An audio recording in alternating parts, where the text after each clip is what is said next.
Hi, friends. Welcome to Pieces Here, the daily series exploring the architects of enough. Today we conclude our theme, Creative Vision and Mindful Craft, honoring Celia Pym.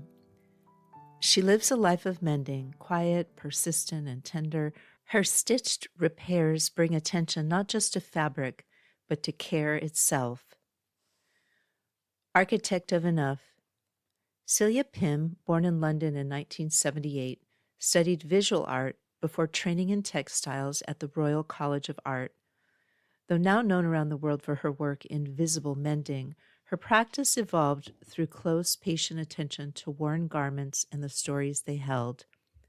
Her work centers on clothes that have been shaped by real lives, a sweater worn during long hospital shifts, a sock rubbed thin by daily walks, a cardigan marked by years of use.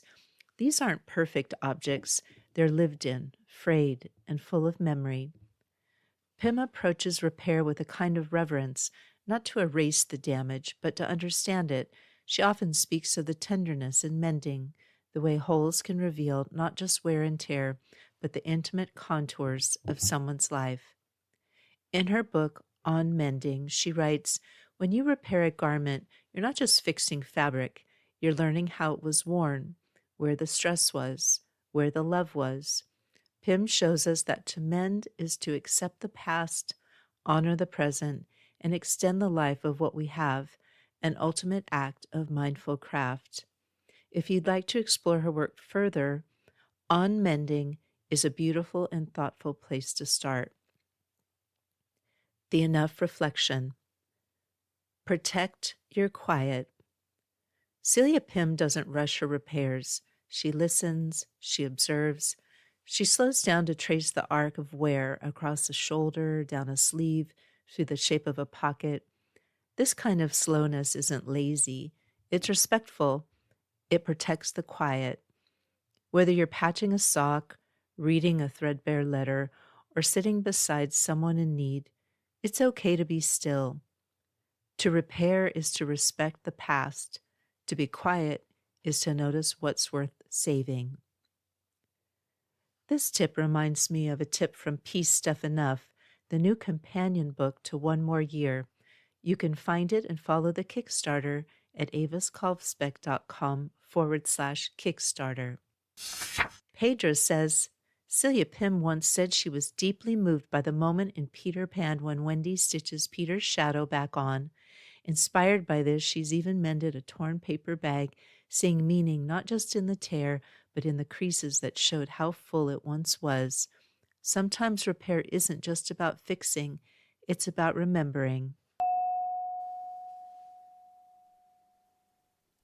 What's something I've mended or meant to mend, but left waiting?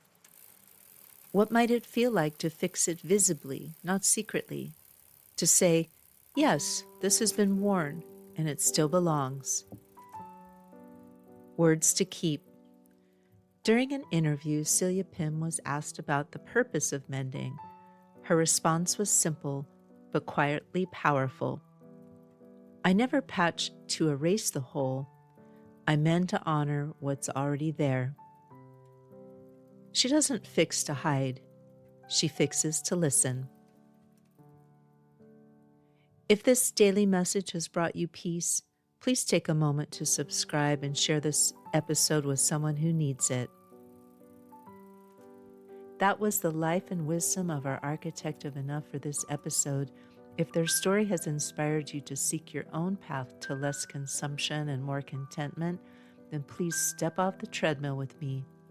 Let's learn from the architects of enough and discover together that for our planet, for our community, and for ourselves, peace is here. To follow my work, including the new book, Peace Stuff Enough, the entire Pedro the Water Dog Saves the Planet series, and the podcast archive, visit aviskalvsbeck.com. That's also where you can find the link to my current Kickstarter. Our music is Dalai Lama Riding a Bike by the talented Javier Peque Rodriguez. You can find links to his music on Spotify and Bandcamp in the show notes. Thank you again. Listen for the peace.